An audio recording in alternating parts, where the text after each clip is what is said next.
بسم الله الرحمن الرحيم. الشباب اليمني في الداخل والخارج، هذه طبعا تم إنشاء منظمة مؤخرا في كندا بواسطة نشطاء يمنيين ورجال أعمال من أصول يمنية، نظرا للوضع الحالي للشعب اليمني واللاجئين والنازحين بسبب الحرب. تم وضع هذه المنظمة لاستقطاب أكبر عدد ممكن من اليمنيين خلال الفترة القادمة وحصولهم على الإقامة الكندية الدائمة. طبعا أول خطوة حتدخل على حسابي بالفيسبوك اللي هو محمود الخشعي، وحتشوف آخر منشور شاركته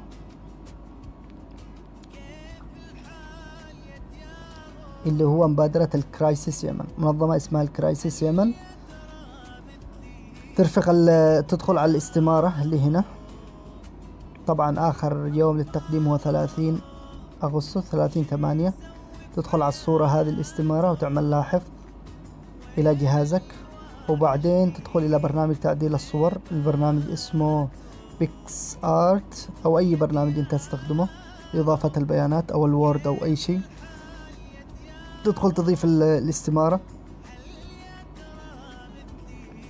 اللي حفظتها من الفيسبوك للتعديل عليها. هذه الاستمارة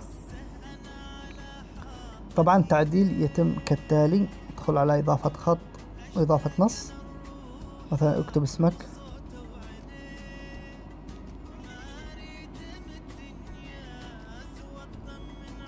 الاسم الرباعي. طبعا أنا كتبت الثلاثي بس عادي، هي التجربة. تغير لون الخط إلى اللون الأسود، تصغر حجم الخط حجم المربع الموضح في الجدول.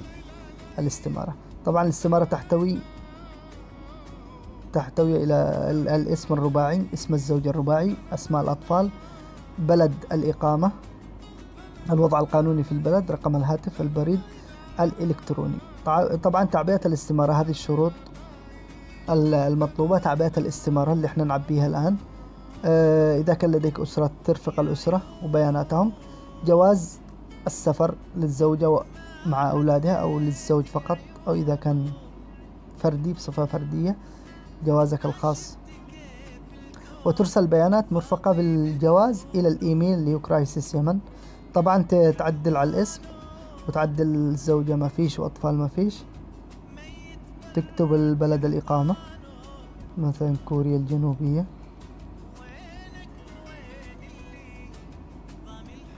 تغير اللون الأسود وتحاول تصغر بقدر المربع المطلوب أو الموضح لحتى تكون متناسقة.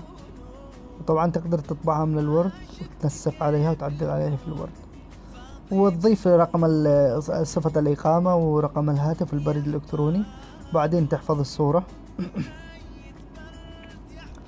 الصورة إلى جهازك. بعد ما تحفظ الصورة تأخذ صورة بجوالك لجواز السفر، الورقة الأولى من جواز السفر. وبعدين تدخل على إيميلك، تعمل إنشاء إيميل جديد من إيميلك إلى اسم الإيميل اللي هو إيميل المنظمة كرايسيس يمن.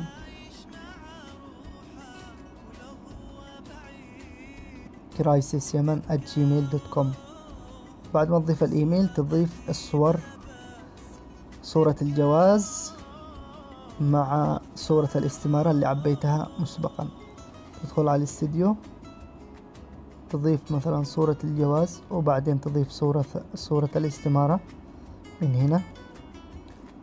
تطلع على الاستديو في البيكس محفوظة تحصلها موجودة آخر صورة عندك. وبعد ما تحدد الصورة وتحدد صورة الجواز والاستمارة، تسوي إرسال إيميل، وسيتم الرد بعد 30 أغسطس إن شاء الله. وبالتوفيق للجميع، أخوكم محمود الخشعي.